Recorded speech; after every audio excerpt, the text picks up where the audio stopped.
Nous sommes Dr Bamori Koné, docteur S sociologie politique et administrative de l'Université de Paris 1 Panthéon-Sorbonne.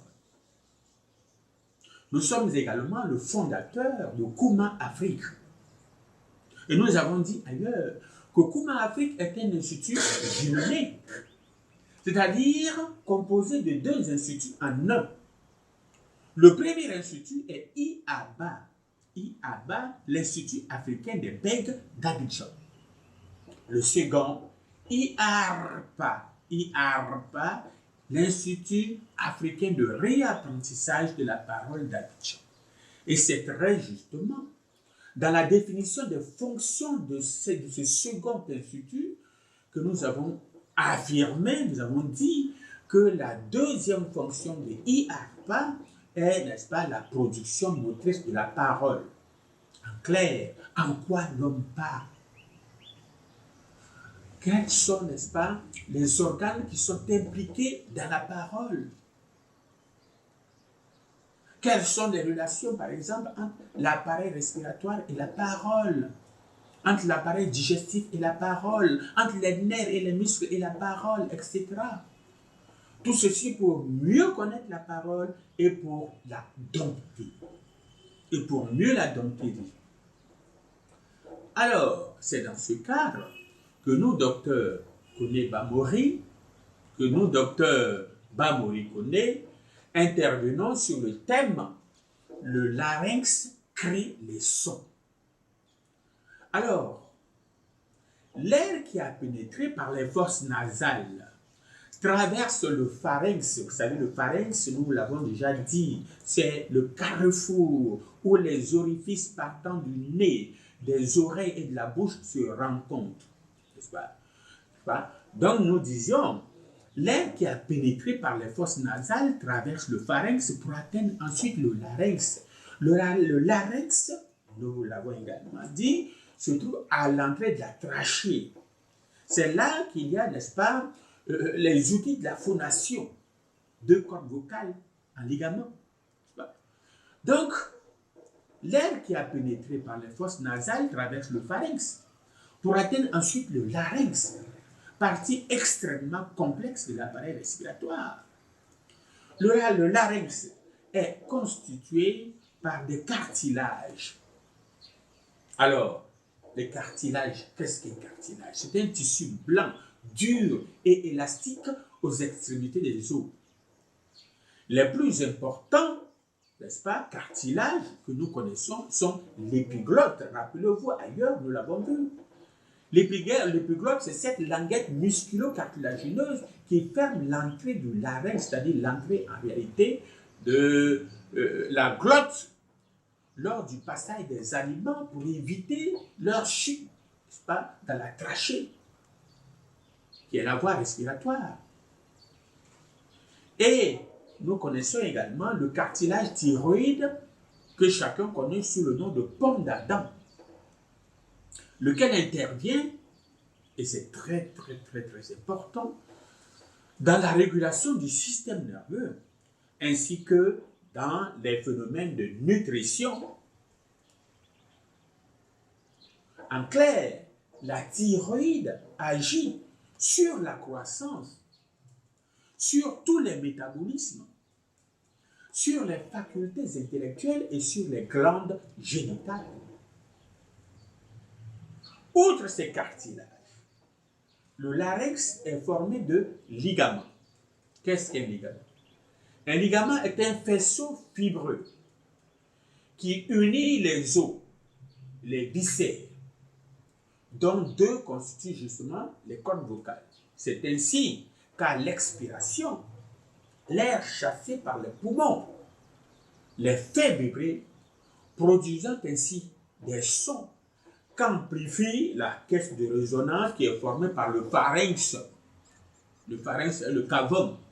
Car le larynx a une fonction bien déterminée, la production des sons appelée la phonation. Alors, ces deux cordes vocales faites de ligaments sont dotées d'une mobilité extraordinaire qui permet justement la modulation des sons en vue de la phonation. La fermeture involontaire des cordes vocales est dite le spasme de la glotte, qui peut entraîner l'asphyxie s'il ne cède pas et oblige à des traitements d'urgence. Alors, l'extinction plus ou moins complète de la voix est dite aussi l'aphonie ou la dysphonie. Alors, l'inflammation banale est la laryngite. Alors, si la dysphonie n'est pas rattachée à une cause précise et se prolonge au-delà de 3 semaines, il faut s'en inquiéter sérieusement, car un grand nombre d'affections de l'œsophage ou des poumons se traduisent au début par l'enrouement. N'est-ce pas?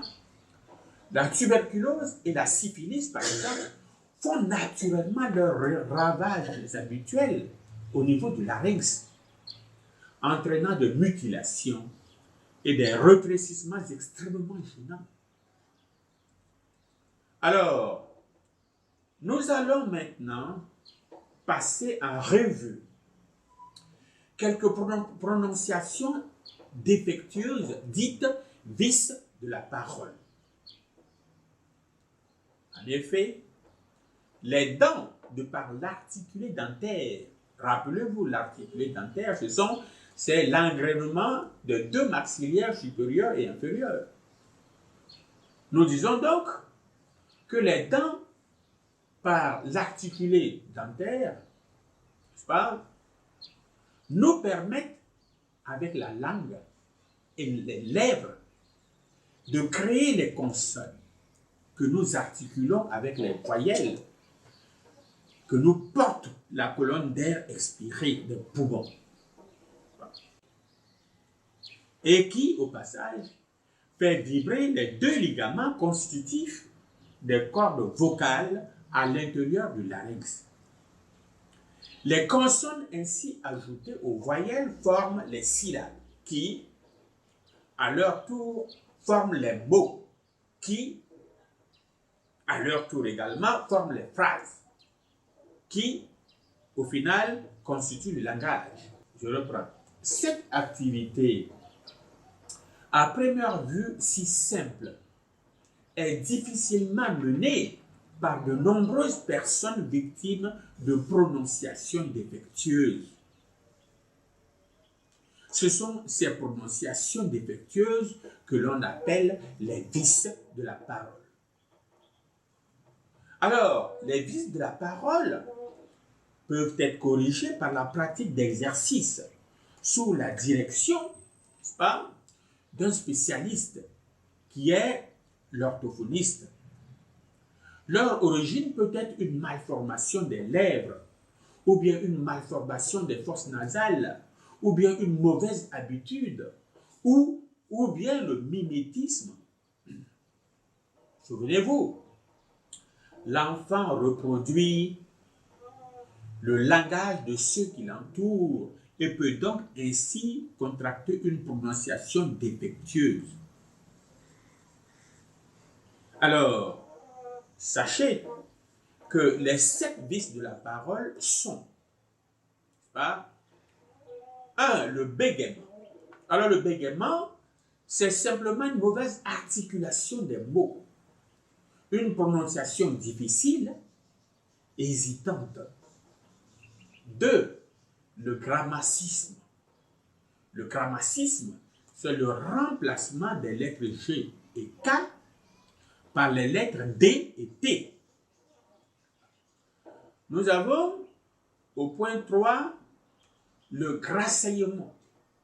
Le grasseyement, c'est la prononciation gutturale de la lettre R au niveau de la gorge. 4. Le lambdacisme. Le lambdacisme, c'est la mauvaise articulation de la lettre L. 5. Le pararotacisme est le remplacement d'une consonne par une autre consonne. 6. Le stigmatisme est la mauvaise articulation de la lettre S. Enfin, 7. Le zézaiement, c'est le remplacement des lettres G et J par Z et de CH par S. Alors, nous voudrions ainsi vous remercier de nous avoir écoutés. Seulement, nous ne pouvons vous quitter ainsi sans vous dire où nous trouver pour éventuellement prolonger, n'est-ce pas, cette causerie. C'est ainsi que nous vous communiquons notre site. Notre site est en effet docteurpamori.petite e tiré au milieu du petit e monsite.com.